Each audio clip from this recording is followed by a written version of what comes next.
Estuvimos al final conversando sobre el ciclo Brighton con regeneración, ¿cierto?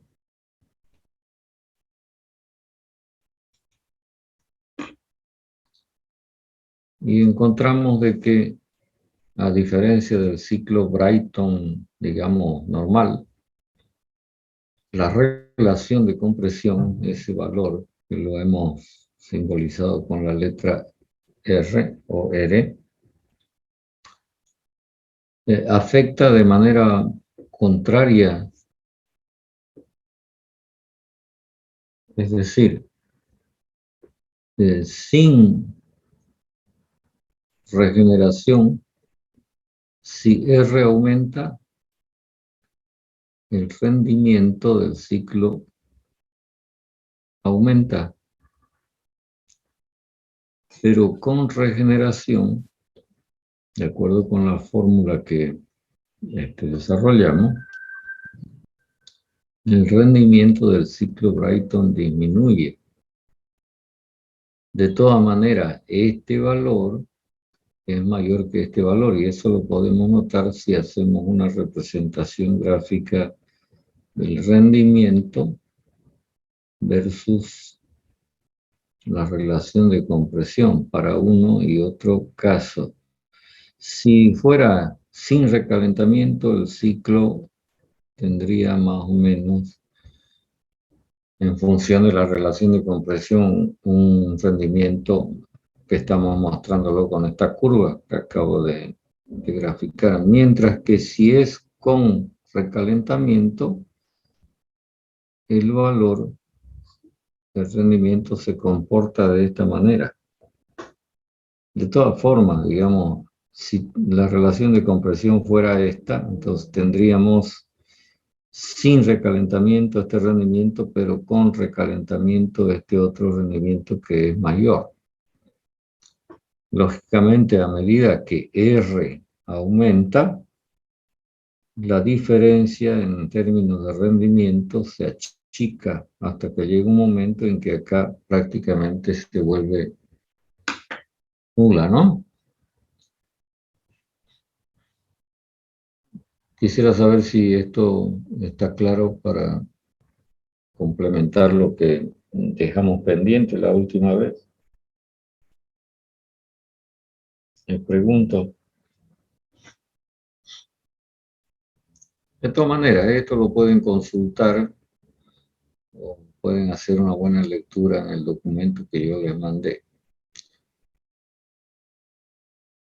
Otro asunto que debemos adicionar para tener un panorama más completo de este tipo de máquinas, de motores con turbina de gas, es que también se pueden aplicar en estas instalaciones los conceptos de expansión en etapas con recalentamiento, es decir, estamos hablando de recalentamiento, y la compresión en etapas con enfriamiento intermedio. Esto durante la expansión y esto durante la compresión. Y a continuación les voy a mostrar una representación gráfica en el diagrama TS de un ciclo con estas características. Lógicamente que en este ciclo se puede agregar también como parte de las mejoras, si es que las condiciones lo permiten, la regeneración. O sea que tenemos tres, digamos, eh, conceptos que se pueden aplicar en este tipo de instalaciones para lograr una mejoría en el rendimiento. Entonces, a continuación voy a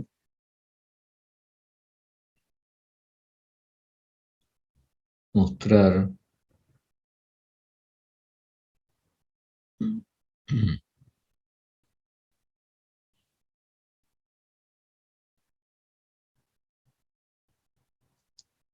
fíjense que uno a 2 significa comprimir.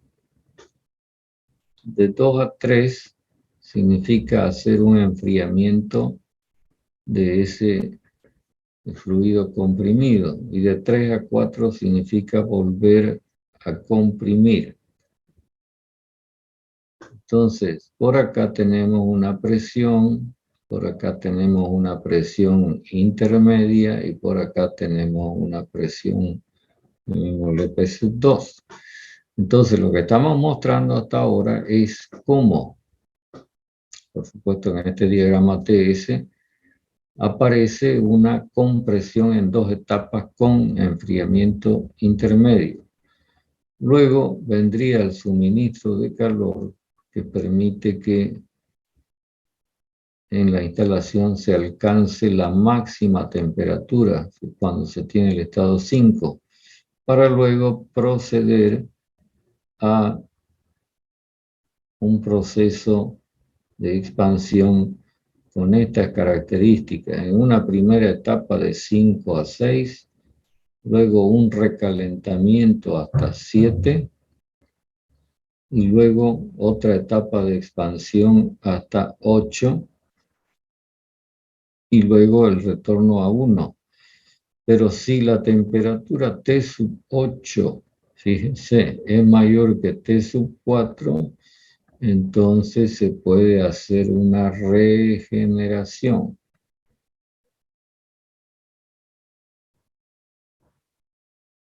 Y entonces tendríamos, bajo estas circunstancias, digamos, un aprovechamiento de todas las posibilidades que hay de mejoría en la instalación. Quisiera saber si hasta acá me están siguiendo.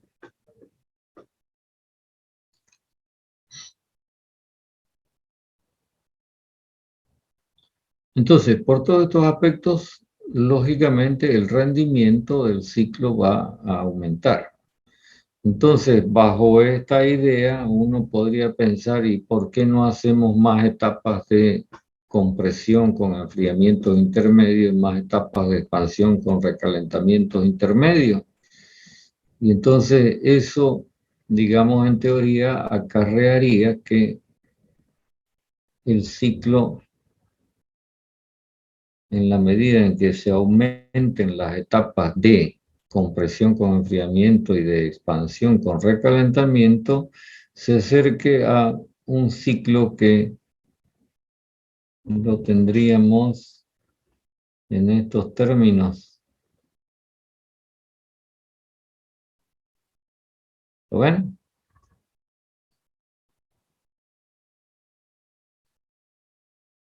¿Se comprende lo que estoy anotando o no se comprende? Es decir, este diente, 1, 2, 3, 4, se va con el número de etapas haciendo más pequeño, cada vez más pequeño, y entonces cuando llegamos al límite, digamos, teórico de infinitas etapas, entonces nos vamos a encontrar con algo así como lo que estoy dibujando, es decir, el diente de sierra prácticamente desaparece, y esta transformación resultarían finalmente ser transformaciones isotérmicas. ¿Se dan cuenta? Entonces, estamos frente a un ciclo en donde tenemos dos transformaciones isotérmicas y dos transformaciones que son isobáricas. Y en realidad, lo que tenemos a la vista en el gráfico que he dibujado en la parte inferior no es otra cosa que un ciclo regenerativo perfecto.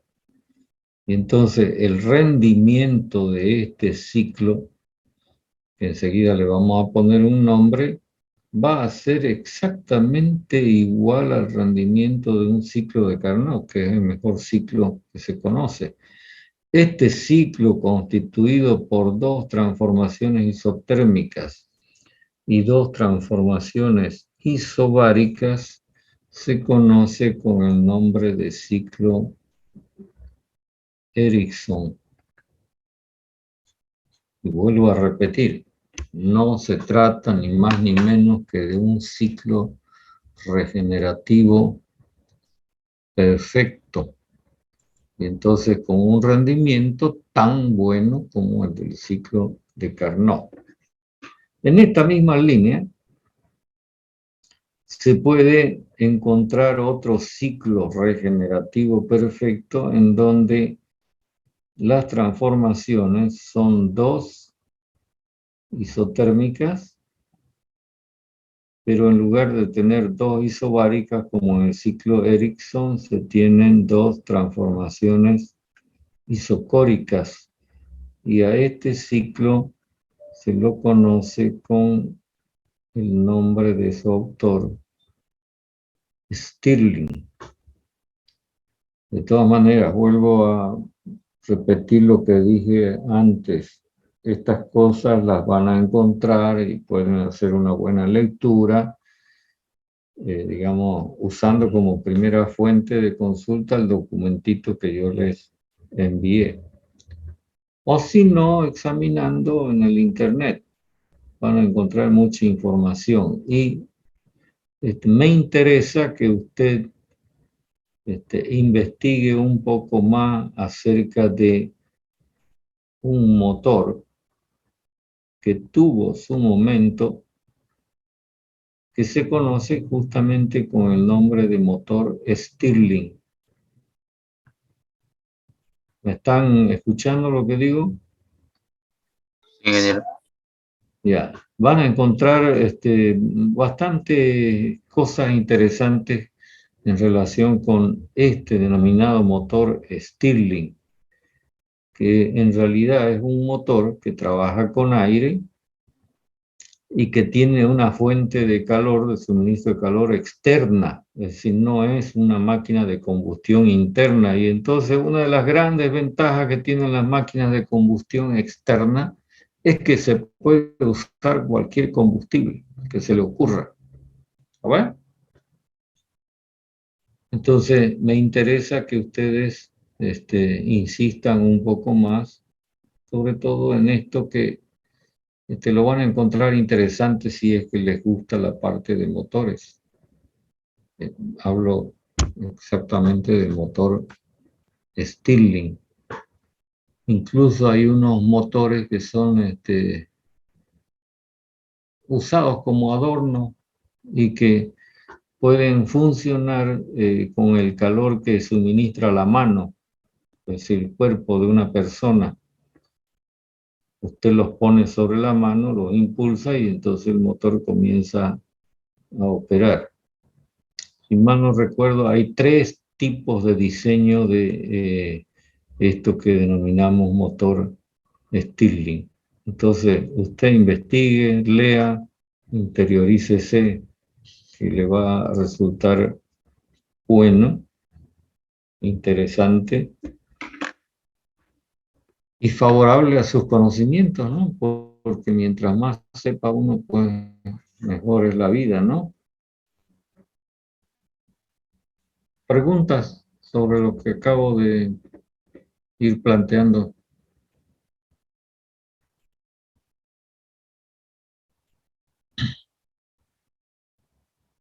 ¿Nada? Bueno, un último asunto, y lo cerramos el tema, es simplemente mencionar lo siguiente, lo que voy a mostrar gráficamente y con los comentarios correspondientes. En un principio dibujamos a la instalación de esta manera: un turbocompresor, una cámara de combustión, luego la turbina, donde los gases de combustión se expanden generando el trabajo mecánico necesario para mover el compresor y quedando un saldo útil.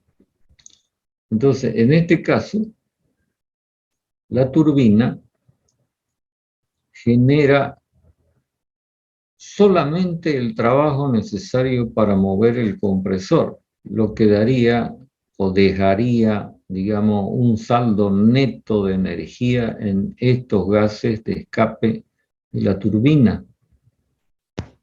¿Comprenden lo que estoy diciendo? Y entonces, esa energía que tienen esos gases, esa energía residual, que no deja de ser importante, se aprovecha en un dispositivo que a continuación lo voy a mostrar y ustedes me dirán de qué se trata, qué es lo que estoy simbolizando acá.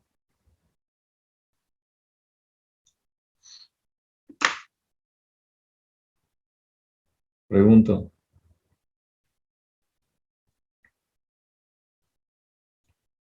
A ver, repito la idea.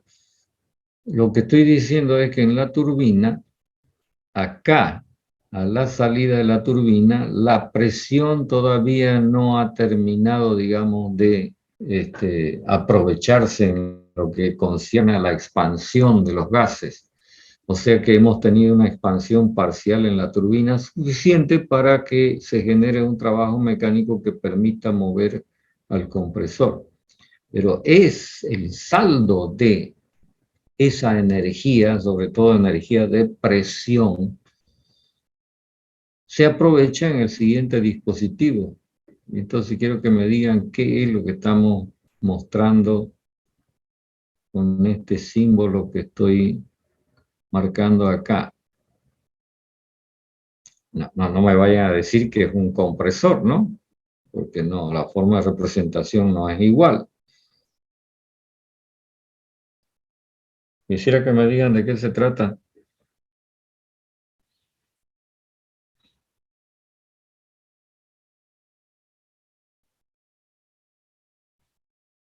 ¿Qué aparato es este en donde el fluido entra por una parte ancha y termina saliendo por una parte angosta?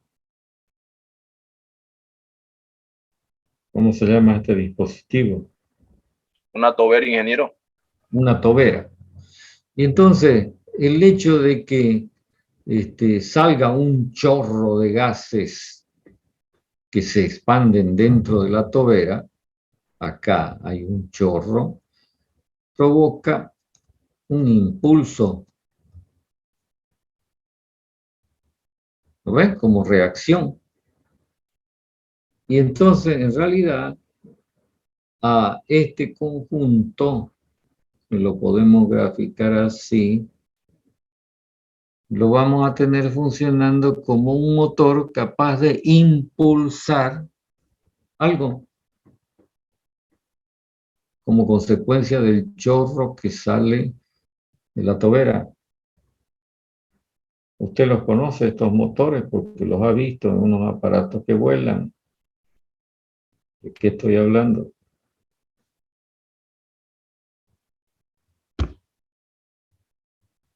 Incluso el perfil que acabo de dibujar por acá, así, se parece mucho a lo que usted ve en la realidad. ¿De qué estamos hablando?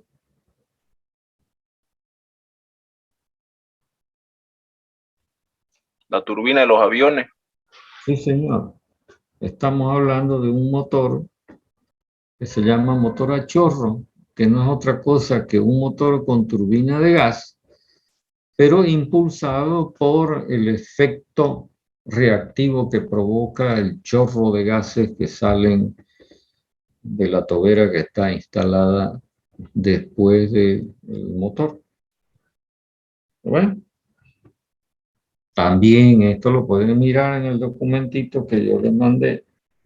Ojalá que se den tiempo de estudiarlo, porque les voy avisando que la primera semana del mes de julio vamos a dar examen parcial, el segundo examen parcial, y una semana después, o sea, en la semana siguiente, examen final. Bueno, preguntas. No descuiden las cosas que estamos diciendo, que miren, que investiguen, que se provean de datos, porque son cosas que las podemos preguntar en los exámenes. Entonces, bueno, que usted esté preparado, que no vaya a pensar que se va a poder inventar cosas, ¿no? Cuando uno le pregunte algo.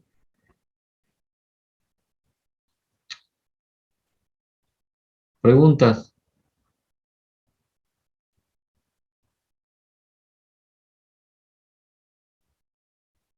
¿Nada? Bueno, voy a borrar y entonces voy a iniciar el último tema que tenemos previsto en el programa.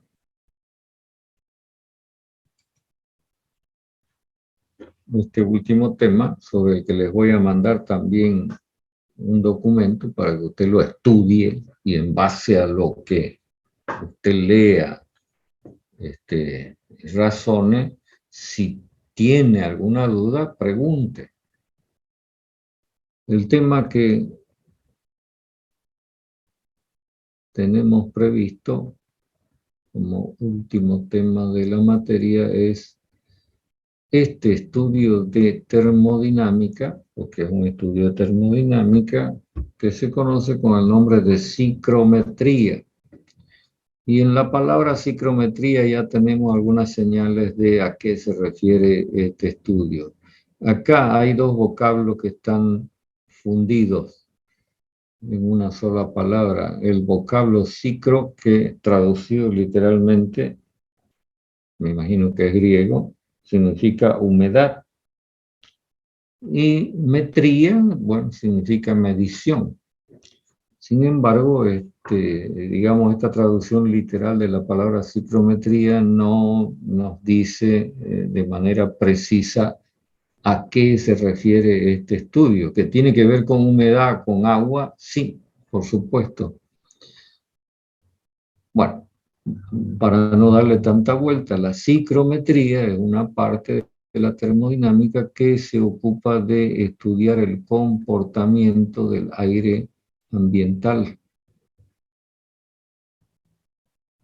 Entonces yo voy a dar unos lineamientos generales sobre este estudio y usted va a complementar lo que yo planteé acá estudiando el documento que les voy a enviar.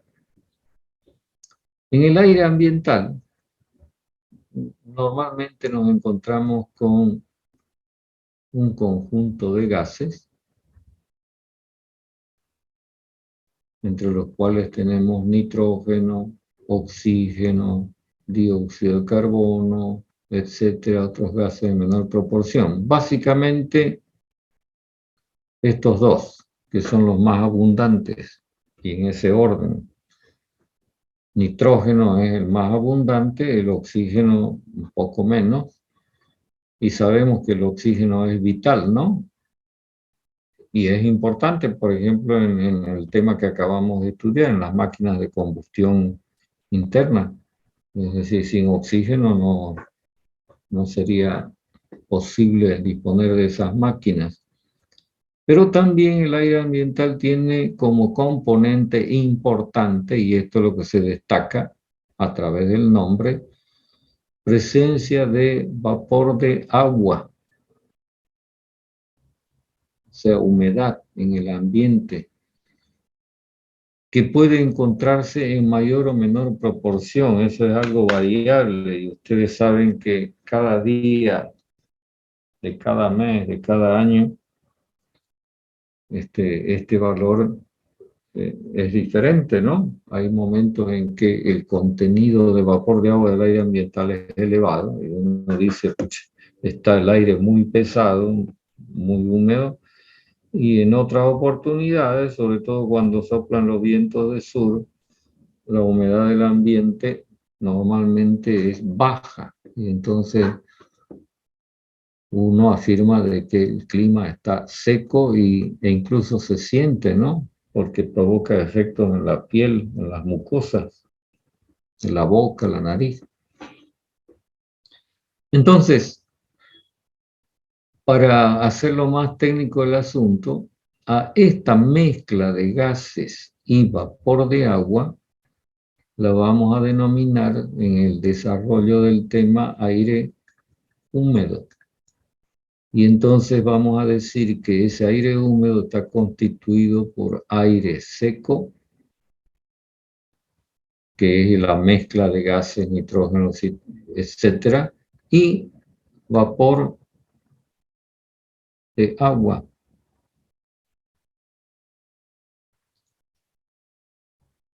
Y entonces lo que se va a plantear es identificar propiedades que presenta el aire ambiental o el aire húmedo, propiedades, y una vez que se conozcan estas propiedades, entonces hacer una determinación del valor de dichas propiedades, es decir, una cuantificación de las propiedades. Para eso hay diversos procedimientos que a continuación los voy a comentar. Algunas propiedades podrán ser susceptibles de una medición directa. A ver, por ejemplo, dígame qué se puede medir del aire ambiental, para lo cual hay instrumentos disponibles.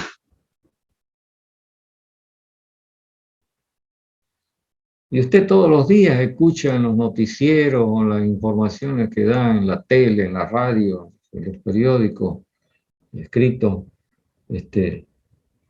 datos de algo que se mide en el aire ambiental. Como decir que, ¿cómo? La presión del aire, ¿con qué se mide la presión del aire? Hay un instrumento especializado que sirve Barómetro. como barómetro, la presión atmosférica. ¿Qué otra cosa más se puede medir directamente en el aire? Todos los días dicen en la mañana es tanto, a mediodía es tanto, en la noche es tanto. La velocidad. ¿Ah? La velocidad, ingeniero. ¿La qué? La velocidad de los vientos. Ya, bueno, pero Temperatura. la temperatura. Estamos hablando de propiedades termodinámicas, ¿no? Eso de la velocidad de los vientos, bueno, si bien se miden y puede tener importancia, digamos, no cabe, digamos, dentro del... Básicamente la presión y la temperatura, medidas con un barómetro, con un termómetro. En el caso de que el aire se encuentre confinado en un recipiente y usted quiere medir la presión, ya sabe usted que se usan los instrumentos que se llaman manómetros, o en su defecto vacuómetros si la presión es menor que la presión atmosférica.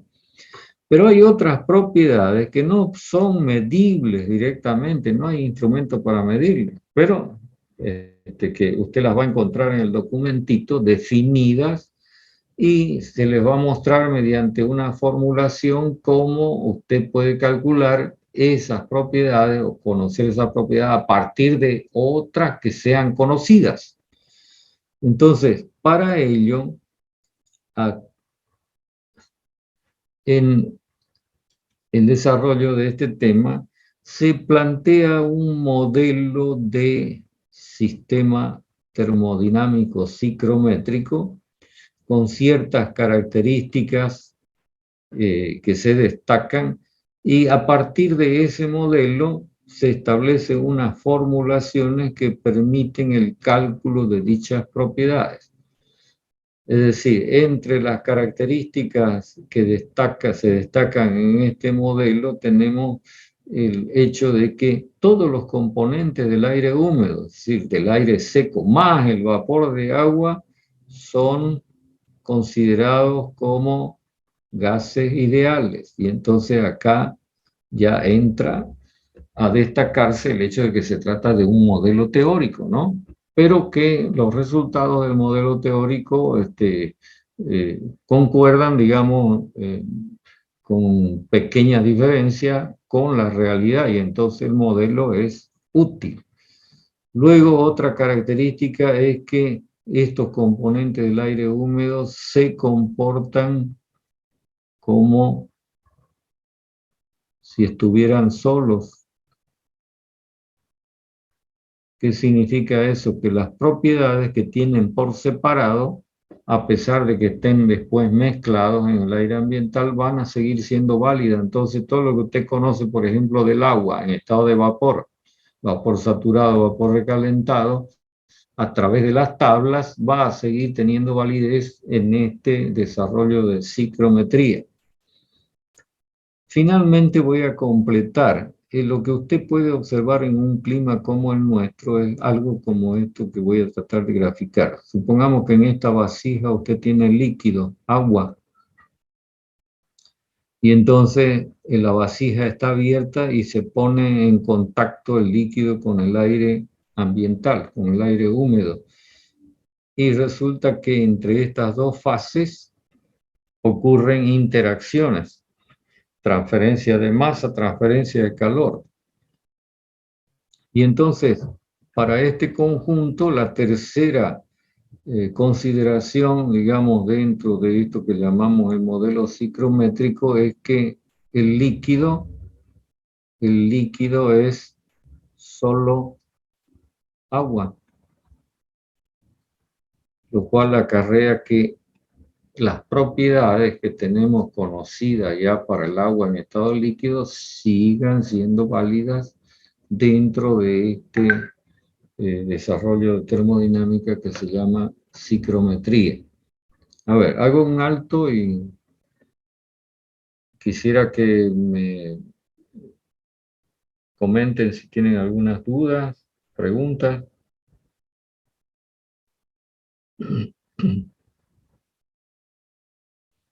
Es decir, este tema lo vamos a desarrollar con una alta participación de ustedes, ¿no?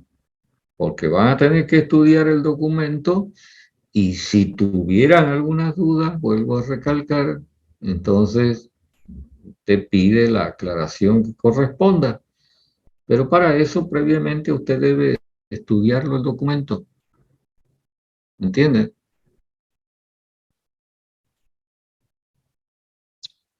Sí, ingeniero. Entonces, con todo esta introducción que yo he hecho del tema de ciclometría, yo creo que usted puede ir manejándose solo en el estudio del documentito que les voy a mandar, que es un documento corto. Entonces, se va a interiorizar de cosas que de repente usted las escuchó, pero nunca le prestó la más mínima importancia, ¿no? Por ejemplo, entre las informaciones que se dan todos los días en ese bombardeo de las condiciones climáticas, está la temperatura, por supuesto, no se avisa de la presión, ¿no? Usted habrá notado que no se dice nada de la presión, pero se habla de la temperatura y se habla, por ejemplo, de un parámetro que nosotros lo simbolizamos en el desarrollo de la ciclometría con la letra phi, que se conoce con el nombre de humedad relativa,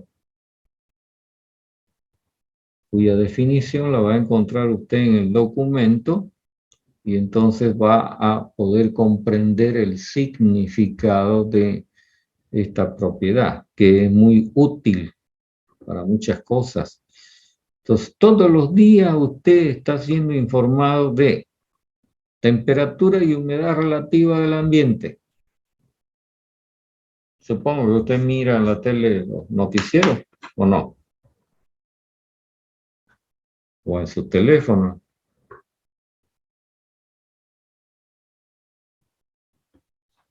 Bueno, así como esta propiedad que se llama humedad relativa, vamos a encontrar todo un conjunto de otras propiedades que usted las va a tener que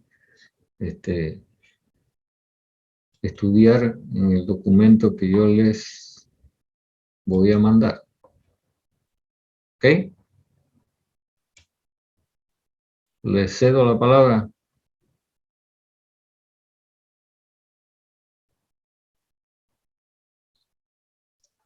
Ingeniero, en este tema igual incluye el rocío. Sí, señor. Hay una propiedad que tiene el aire ambiental que se llama temperatura de rocío. Le explico, les comento un poco más. Usted sabe que en las madrugadas es cuando el ambiente se pone más frío, ¿cierto? Sí, Ok.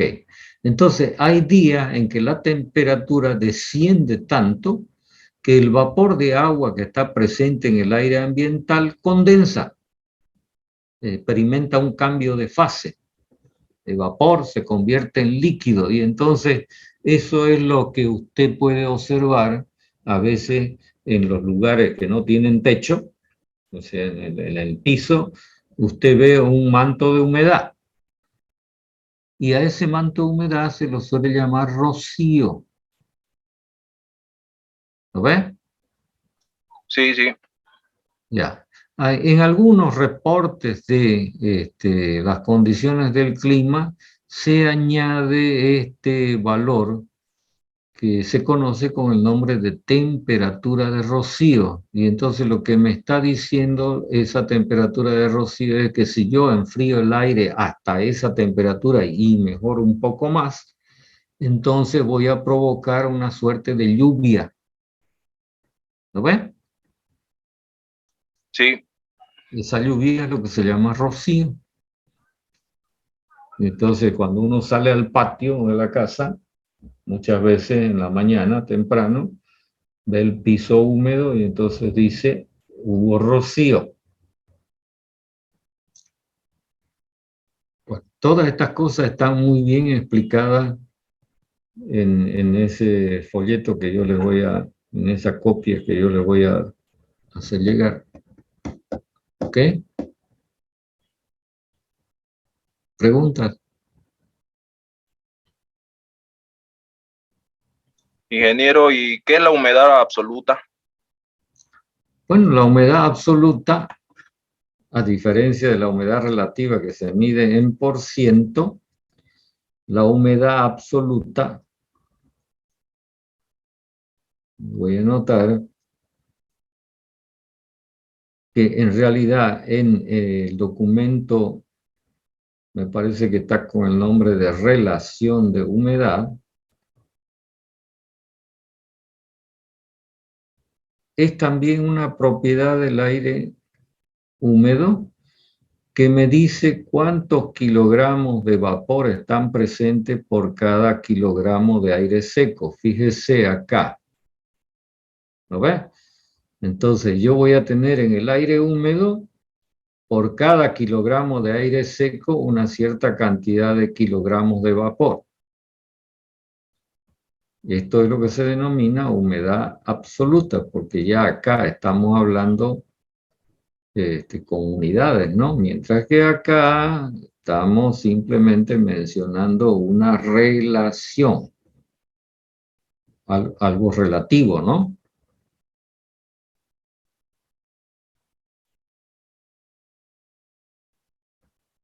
Entonces, mire, si quiere, para aclarar un poquito más, antes que se nos acabe el tiempo, si yo tengo una masa de aire húmedo, esa masa de aire húmedo va a ser igual a la masa de aire seco más la masa de vapor. Y entonces este valor que se suele